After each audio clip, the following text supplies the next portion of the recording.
Hi, it's Cindy Laverty, founder of the Care Company and host of the Cindy Laverty Show. And today I want to talk to you about when you have a really tough decision to make with your loved one, and that is the transitioning from a hospital to a rehab environment. Usually what happens is our loved ones have been in the hospital for a while. They want to go home, but often the doctor will say that there has to be a stop along the way, and that is to the rehab facility. Now, why is that? Well, it could be complications from any kind of a condition that they're facing. It could be that they're just too weak to go home and they need some serious rehab. It could be that they're still needing to be on IV antibiotics or some kind of an IV drip, and that's just really hard to manage at home.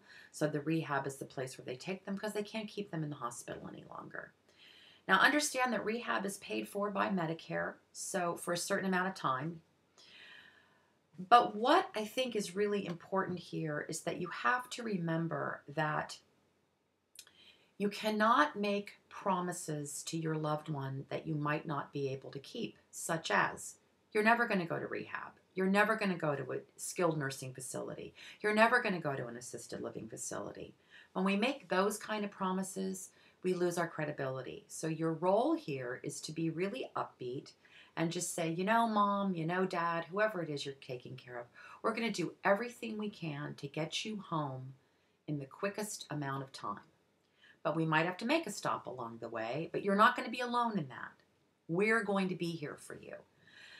So how do you get the answers that you need? Because the hospital forgets sometimes that you have all these questions going around in your head. So the first thing you need to do is to make an appointment with the case manager at the hospital who is assigned to your loved one's case. And that usually happens in the very beginning, once they're admitted to the hospital. Make an appointment with that person. Write down all of the questions you have, your concerns.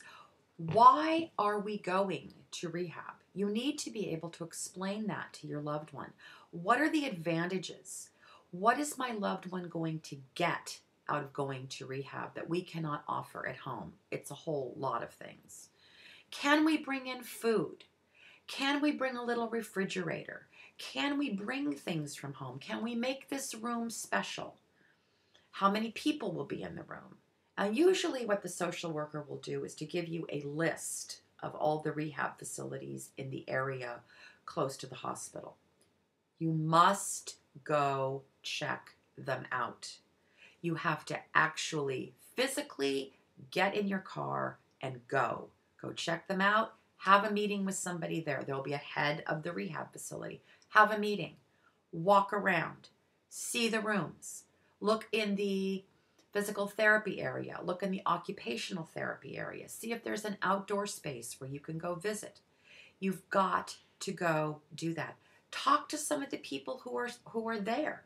Find out what their experience is like. That is how you know. That is how you become empowered. And in tomorrow's video, and then make your decision, forget tomorrow's video, and then make your decision based upon where you feel the best. Remember that the doctors who have been taking care of your loved one at the hospital will not be the same doctor at the rehab facility. So it's very important that you be proactive, that you be powerful in this space. This is the one place where you have to stay strong. You have to stay focused. Don't go into a case manager's office and sit all slouched in your chair. Sit up, be strong, speak in a strong voice, and ask a lot of questions. And if the caseworker doesn't know the answer, ask them to find out. Ask that person to find out. Talk to the doctor. May I talk to the doctor? Ask that question. Because it's so easy to miss doctors doing their rounds when somebody's in the hospital. But you need to have open communication. They are counting on you not doing that. Surprise them and do it. And tomorrow we're going to talk about when you're in the rehab facility, what you need to do. I'll see you tomorrow.